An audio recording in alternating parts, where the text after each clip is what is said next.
High, আমি Priyanka's cooking passion চ্যানেলে তোমাদের সবাইকে স্বাগত।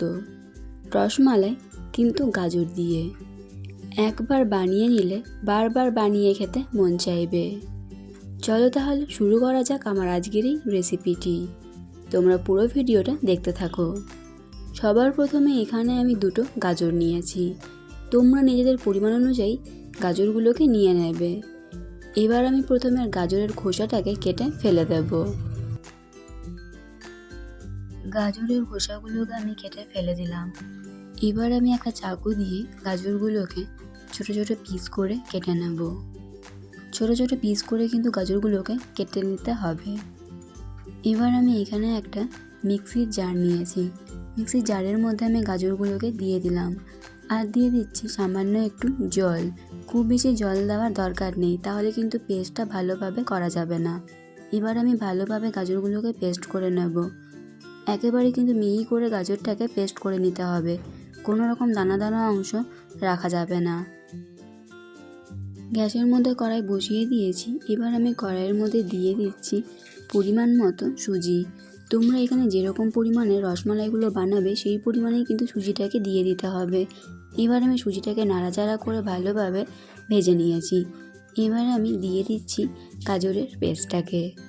গাজরের পেস্টটাকে কিন্তু আস্তে আস্তে দিতে হবে আর ভালোভাবে সুজির সাথে মিশিয়ে নিতে হবে। এই সময় কিন্তু গ্যাসের ফ্লেমটাকে একেবারে লো টু মিডিয়ামে রাখতে হবে। সব কিছুকে ভালোভাবে মিশিয়ে নেওয়ার পর এবার আমি এর মধ্যে দিয়ে দেব মিক্সি ধোয়া জল। খুব বেশি জল দেওয়ার দরকার নেই, সামান্য একটু জল দিলেই হয়ে যাবে। আবারও আমি সব কিছুকে ভালোভাবে মিশিয়ে নিয়ে একটা ডো তৈরি করে নেব। ডোটাকে একটু টাইট করে তৈরি করে নিতে হবে। ডোটাকে আমি তৈরি করে নিয়েছি। এবার আমি গ্যাস অফ করে দিয়ে ডোটাকে নামিয়ে নিয়ে ঠান্ডা করে নেব। ডোটা এখন ঠান্ডা হয়ে গেছে, তবে হালকা একটু গরম আছে। এবার আমি ডোটাকে ভালোভাবে মেখে নেব। তুমি যদি আমার চ্যানেলে নতুন হয়ে থাকো তাহলে অবশ্যই ভিডিওটি দেখতে দেখতেই আমার চ্যানেলটিকে সাবস্ক্রাইব করো এবং পাশে থাকা বেল আইকনটি অন করে দাও আরও নতুন নতুন ভিডিওর আপডেট পাওয়ার জন্য। ডোটাকে আমি ভালোভাবে মেখে নিয়েছি। এবার আমি এখান থেকে ছোট ছোট লেচি কেটে নেব।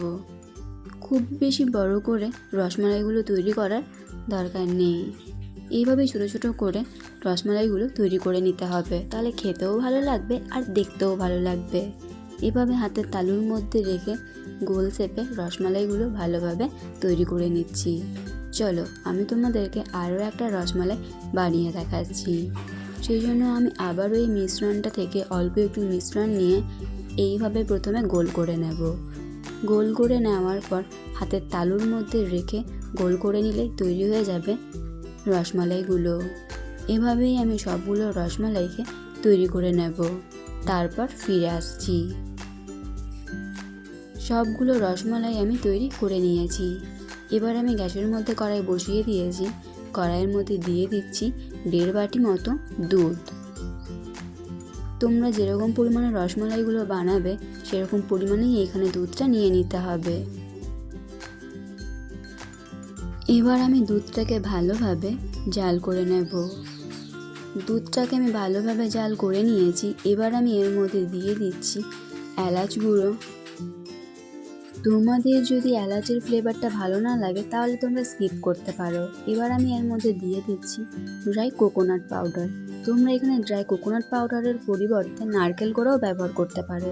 এবার এর মধ্যে দিয়ে দিচ্ছি কিছুটা চীনাবাদাম আর দিয়ে দিচ্ছি কিছুটা কিশমিশ। তোমরা এখানে নিজেদের পছন্দ অনুযায়ী যে কোনো ড্রাই ফ্রুটস দিতে পারো।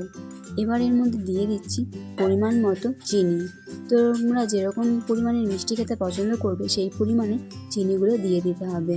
এবার সব কিছুকে ভালোভাবে মিশিয়ে নেব। অবশ্যই কিন্তু তোমরা কমেন্ট করে জানাবে কারা রসমালাই প্রেমী আছো আর এরকম গাজরের রসমালাই খেতে কারা কারা পছন্দ করো। এবার আমি আগে থেকে তৈরি করে রাখা রসমালাইগুলোকে এর মধ্যে এক এক করে দিয়ে দেব। এক এক করে দিয়ে দেওয়ার পর খুব হালকা হাতে রসমালাইগুলোকে ভালোভাবে মিশিয়ে নিতে হবে। খুব হালকা হাতে কিন্তু মিশিয়ে নিতে হবে, নয়তো রসমালাইগুলো ভেঙে যেতে পারে। এবার আমি এটাকে গ্যাসের ফ্লেমটাকে মিডিয়ামে রেখে একটু ভালোভাবে ফুটিয়ে নেব। এর থেকে বেশি আমি আর এটাকে ফোটাবো না। এবার আমি গ্যাসের ফ্লেমটা অফ করে দিয়ে এটাকে সার্ভ করব। তোমরা দেখেই বুঝতে পারছো এই গাজরের রসমালাইগুলো দেখে কতটা লোভনীয় লাগছে। একবার হলেও তোমরা বাড়িতে বানিয়ে দেখবে। এরকমই নতুন রেসিপির আপডেট পাওয়ার জন্য চ্যানেলটি অবশ্যই সাবস্ক্রাইব করে রাখো।